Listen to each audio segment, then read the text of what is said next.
காலையில் சமையல் பண்ண பிறகு மீன்காரர் வந்தார்.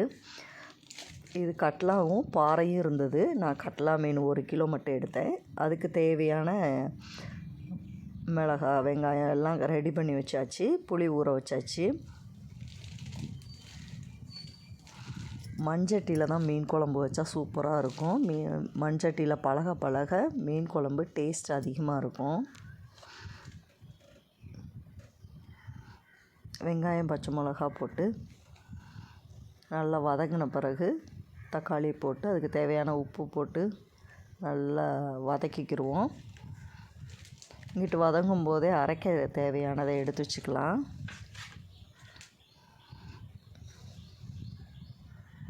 தேங்காய் துருவல், கருவேப்பிலை, சின்ன வெங்காயம், வெள்ளைப்பூடு, ஒரே ஒரு தக்காளி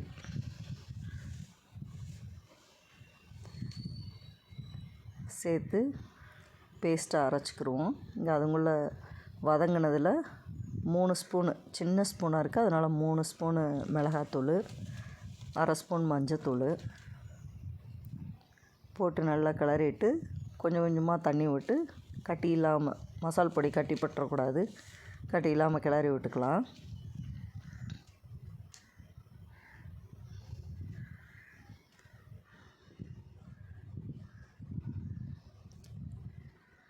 தேவையான அளவு தண்ணியை விட்ட பிறகு புளி கரைச்சி வச்சுருக்கோம் இல்லையா, அதையும் ஊற்றிக்கலாம். அடுத்து மிக்சியில் நம்ம அரைச்சிருந்தோம்ல அதையும் ஊற்றிட்டு மிக்சியை கழுவி அந்த தண்ணியவும் ஊற்றி நல்லா மூடி வச்சு நல்லா கொதிக்க, அதாவது தண்ணி வற்றணும். கொஞ்சம் வற்றினா தான் மீன் குழம்பு டேஸ்ட்டாக இருக்கும். தண்ணியாக இருக்கக்கூடாது. அது வற்றந்தண்டிக்கு நல்லா கொதிக்கட்டும்.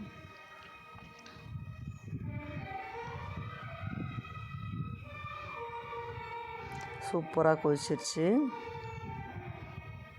உப்பு டேஸ்ட் பார்த்துட்டு, ஏன்னா நம்ம கல் உப்பு போட்டு தான் நல்லா உரசி மீனை கழுவியிருப்போம். அதனால் உப்பு கம்மியாக தான் யூஸ் பண்ணணும். நம்ம மாட்டுக்கு உப்பு அதிகமாக போட்டுறக்கூடாது, பார்த்து போடணும். நல்லா கொதிச்சிருச்சு. இப்போ மீன் துண்டுகளை போட்டுக்கலாம். இந்த குழம்பு நான் நைட்டு வச்சேன். வீடியோவில் காமிச்சிருக்குது காலையில். நைட்டுக்கு இட்லியும் மீன் குழம்பு வச்சுட்டேன். காலையில் மறுபடி சாதத்துக்கு அதே மீன் குழம்பு.